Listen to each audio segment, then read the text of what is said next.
això, avui ens trobem aquí per recordar totes aquelles que una nit de lluna plena remuntaren la carena, lentament, sense dir res, i al passar la ratlla s'ajagueren a besar la terra. Aquelles que no moriren d'enyorança, més d'enyorança van viure. 1.414 catalanes van ser assassinades als camps de concentració de Mauthausen, majoritàriament republicans. A Sallent hi van haver-hi 10 deportats, en Ramon Armengol Calderer, Manuel Jiménez Garrido, Llorenç Vilaseca Carrió, Josep Duró Sabata, José Ato Fernández, Jaume Escaler Puig, Jaume Arís Estrada, Salvador Ventura Tort, Joan Poch Cerdà, Francisco González Cuadrado. Milions d'homes foren assassinats perquè estimaven la llibertat i contribuïen amb llur mort a la possibilitat que la llibertat sobrevisqués, deia Amat Piniella. Ells van morir per la supervivència de la llibertat i nosaltres estem obligades a seguir la tasca que van jurar-se els supervivents de les atrocitats nazis, l'esclafament definitiu del nazisme i la construcció d'un nou món dintre la pau i la llibertat.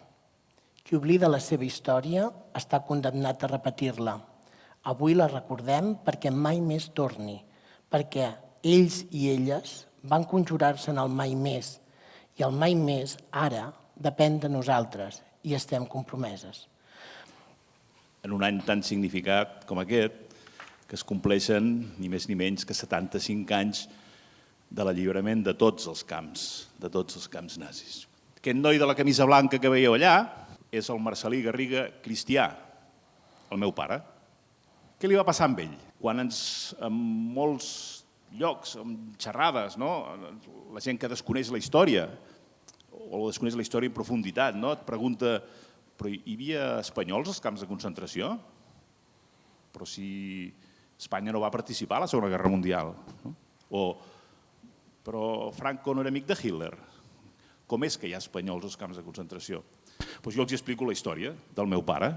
I el meu pare, com prop de 500.000 de persones, passa a l'exili.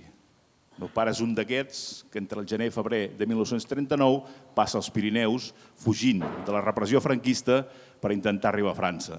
Què els hi passa quan arriba a França? Doncs que el tanquen al camp d'Argelès.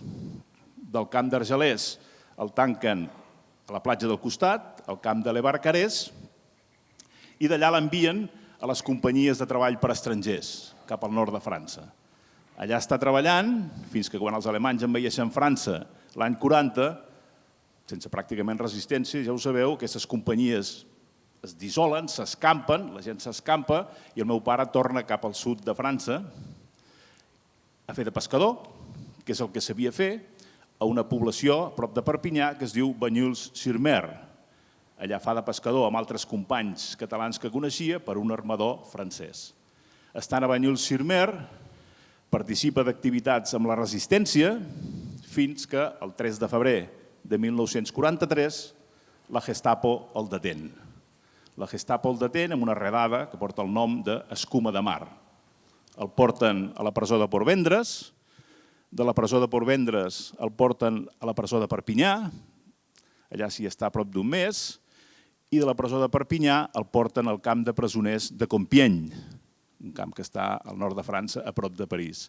Allà s'hi estarà 8 mesos, a Compiègne, fins que el 17 de gener de 1944 és enviat cap al camp de Buchenwald. Camp al que arriba el 19 de gener del 44 i s'hi estarà fins a finals d'abril del 45, tot i que el camp s'allibera l'11 d'abril de 1945. S'autoallibera per la resistència interna i ajudada per les tropes americanes que arriben en aquell moment. En aquest viatge del camp de Compiègne fins a Buchenwald va amb un comboi, aquests famosos trens de deportats, amb 1.950 persones més, la majoria franceses, i uns 250 republicans espanyols. Per això quan ens pregunten per què hi ha espanyols als camps de concentració, Doncs perquè són gent que van defensar la república a la guerra, perquè van perdre la guerra, perquè van haver d'anar a l'exili, perquè van passar per Argelers, Barcarès o qualsevol camp d'aquests, perquè van estar a les companyies de treball per estrangers, perquè van ser detinguts i finalment van ser deportats als camps.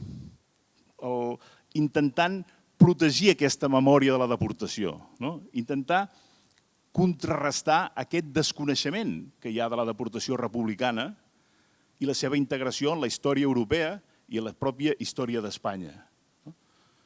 Constantment hem de recordar que els deportats i deportades republicans van ser els primers lluitadors a Europa contra el feixisme. Que la lluita a Europa contra el feixisme no comença l'any 39 contra Hitler, comença l'any 36 contra Franco. Perquè l'Europa que tenim ara, els mateixos deportats diuen que aquesta no és l'Europa per la que nosaltres vam lluitar. En un moment determinat semblava que l'Europa naixia dels camps, no? Jo crec que és així. Pensem en els camps de concentració, gent de diferents països, de diferents cultures, de diferents llengües, de diferents religions, de diferents condicions socials, van ser capaços d'unir-se per derrotar un enemic comú, que era el feixisme, i treballar per un món nou lliure, per aquesta Europa que sembla que ara no tenim. Aquest any 2020, el dia de l'Holocaust, va agafar com a lema aquest, mantinguem-nos junts, no? I això tenia transcendència en aquest moment, perquè en aquests moments de crisi, la idea era, no, mantinguem-nos junts vol dir mantinguem-nos junts en el missatge que ens van donar i que ens donen els deportats i deportades. Perquè l'Europa que tenim ara no és per la que van lluitar ells. Tenim una Europa que està girant perillosament cap a la dreta, cap a l'extrema dreta. I això és molt, molt, molt perillós. Perquè l'Europa per la que ells van lluitar, que és aquesta Europa de la tolerància, de la interculturalitat, l'Europa antiracista, no és l'Europa que tenim ara.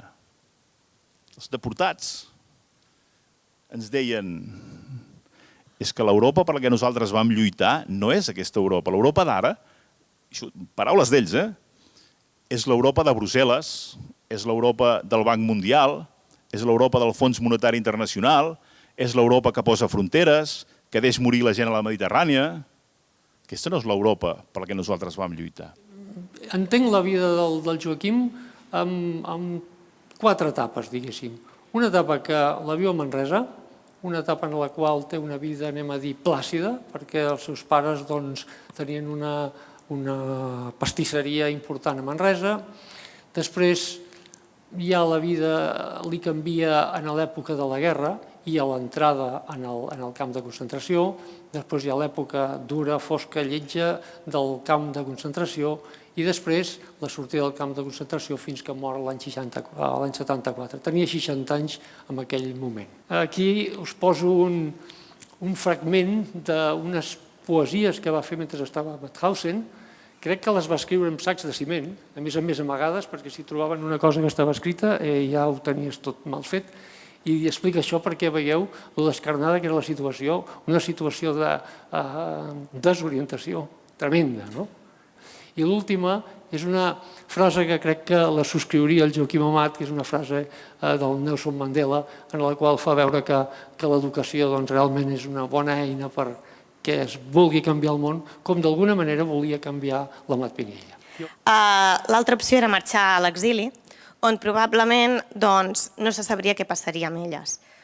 Gana, fred, moltes penes segurament els acompanyarien, però potser seria la seva única opció a sobreviure. I suposo que ja us imagineu, doncs, degut al panorama, quina va ser la decisió. Van fer maletes i van marxar a l'exili.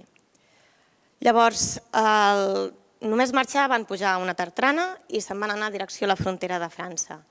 Allà no van passar la frontera i van passar la nit just abans de passar-la, no?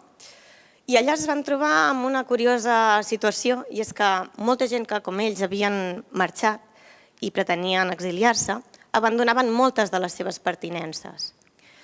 Allà es van trobar mobles, roba, de tot. de tot. Però sabeu què és el que més il·lusió els hi va fer trobar? És el menjar. Hi havia tanta fam, s'estava passant tan malament, que el que més van valorar en aquell moment va ser trobar menjar. Va ser poder sopar bé aquell dia. Bé, llavors van fugir cap a França i van estar durant un any aproximadament a 2 camps de refugiats. Un era a Rouen i l'altre a Angoulême. Allà la vida era difícil, era dura. La mare sempre intentava procurar per al menjar, per la roba, per la neteja, perquè tothom estigués bé. Mentrestant, la iaia i la resta de nens el que feien era, quan no els veien, s'escapaven a través de les tanques de filferro i se n'anaven a regirar les escombraries, a veure si trobaven alguna cosa per ajudar a les mares. I els pares, perquè hi havia famílies que sí que tenien els pares allà. Dades curioses d'aquelles situacions era que enmig de les escombraries, per exemple, trobaven corones de difunts i n'aprofitaven els ornaments per fer-se alguns collarets, algunes arracades. S'espavilaven. Després també sovint sortien a buscar bolets, perquè a França en aquella època no es portava gaire. I ells se n'aprofitaven i així ens podien tenir un aliment extra. Com que passaven bastant fred també, utilitzaven pots foradats on els hi ficaven llenya i allà els feien servir d'estufes. Però una cosa que la iaia sempre ha remarcat molt d'aquest any que van viure en aquests camps va ser la solidaritat que hi havia entre totes les persones. Les famílies s'ajudaven els uns als altres i no els importava ni qui eren, ni com es deien, ni a què es dedicaven, ni res. La gent lluitava per sobreviure i procuraven perquè tothom estigués bé. S'ajudaven els uns als altres. Llavors, també hi ha una anècdota molt curiosa que la iaia explica sovint, i és que un dia a la nit havia d'anar al bany, però tothom ja dormia i no va gosar despertar la seva mare. Així ens podia descansar una estoneta més. Així que va decidir anar al bany sola. I això que estava fent les seves necessitats i de cop va ser sorpresa per uns gendarmes, els quals la van descobrir a punta de fusell. Us podeu imaginar el susto de la meva àvia amb 9 anyets, 10 anyets, quan es va veure que tot un seguit de gendarmes l'estaven apuntant perquè estava fora fent les seves necessitats. I a sobre es van posar a cridar coses que no entenia. Ella ja es veia que es quedava allà, però per sort no va ser així i va poder sortir-se'n. Després també durant aquesta època que van estar en aquests camps de refugiats van estar intentant localitzar el seu pare. El seu pare va donar la casualitat que es trobava en un altre camp de refugiats, el camp de Bram, i van poder-se intercanviar algunes cartes. La mare, la Flora, va enviar alguna sol·licitud en el camp demanant que el poguessin traslladar. I no hi havia manera, però no deixava d'insistir. Fins que finalment un dia es van emportar una grata sorpresa. El pare es va presentar. El pare se'n va anar al camp d'Angoulême, que és on estaven elles en aquell moment, i es van poder retrobar. Quina bona sorpresa aquella. Però, malauradament, els hi va durar poc, perquè al cap de mig any els van fer empaquetar tot el que tinguessin i els van fer pujar en un tren, un d'aquests famosos trens que tant se n'han parlat. En aquests trens, les condicions eren pèssimes. Feien molta pudor.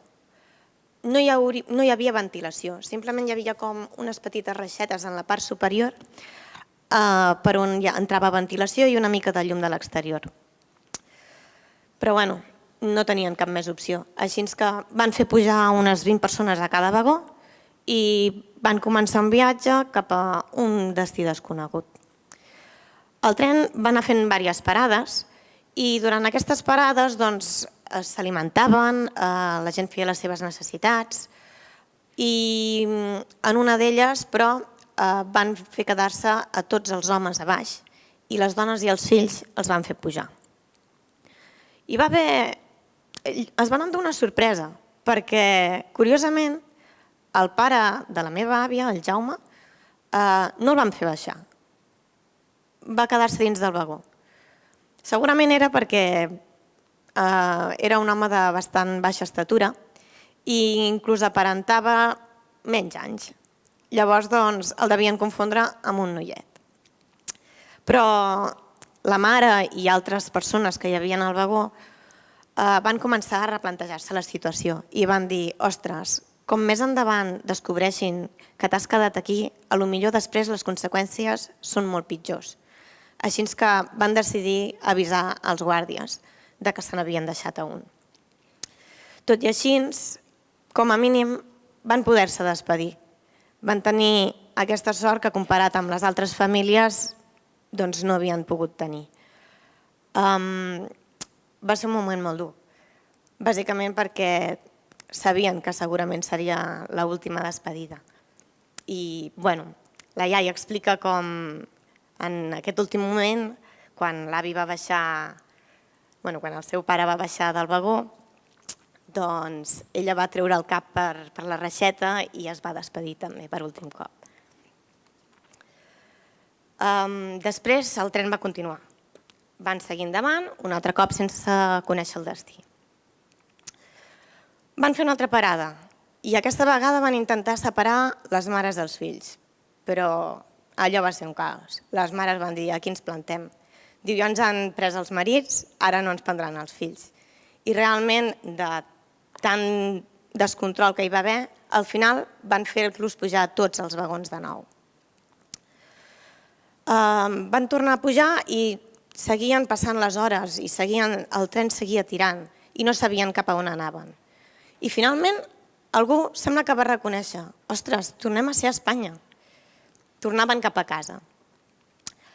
Aquells anys de retorn, de tornar a la normalitat però sense el pare, van ser molt durs també, sobretot perquè les condicions seguien sent molt pèssimes. No hi havia menjar, el seu dia a dia era alimentar-se a través de amb farinetes, arengades, que eren molt salades i al final els acabaven provocant llagues a la boca, però tenien com a mínim la sort que els provocava molta set i així ens podien enganyar la gana. Diguem-li sort. La iaia també explica que en aquella època va posar-se a treballar i ella era molt joveneta. I ho feia simplement perquè a la feina els donaven un moniato per poder esmorzar. I així doncs tenia un extra. Doncs llavors els anys van anar passant, se'n van anar sortint mica en mica i tot i així l'esperança cada cop anava menys. L'esperança de veure que el pare algun dia podria tornar. Quan els dies anaven passant i seguien sense notícies, es veia cada cop més clar. I finalment un dia van arribar els tiets de Manresa i ens van portar la mala notícia que el pare havia mort. Però, al final la iaia i la seva mare i l'Angelina van seguir les seves vides i van aconseguir reconduir i tornar a ser felices, a pesar de tot. Ara, l'Angelina i la iaia van aconseguir casar-se, tenir fills, nets, aquí en teniu una prova, i estan molt contentes que ara puguem trobar-nos tots aquí, de poder comptar i compartir els nostres dies amb les nostres famílies. I és una cosa que jo crec que hauríem de tenir tots molt presents. Llavors, he compartit aquesta història perquè m'agradaria que tots també ens sentíssim afortunats i llavors perquè puguem dir que per molts més anys la iaia ens pugui seguir explicant aquestes històries.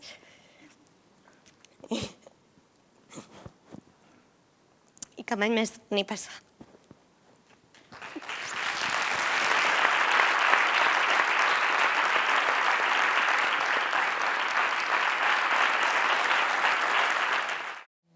Primer de tot, com han fet els meus companys, també agrair el fet que comptin amb la nostra presència I jo sempre dic, tot el que comporti fer un homenatge, donar aquest foradet de la història i compartir-la amb els altres, doncs sempre és benvingut. Jo, la veritat, no m'extendré tant, us faré un fil del que va ser la història del meu besavi i de la família de la meva besàvia i de la meva àvia Aurora. El meu besavi es deia Esteve Flotats Caus, era de Porreig i es va casar amb la meva besàvia, amb la Montserrat, i van tenir una filla, l'Aurora. Ells estaven establerts a Navàs i van fundar una cooperativa junt amb altres persones. Aquesta cooperativa es va estendre a altres pobles del Bages i eren persones emprenedores.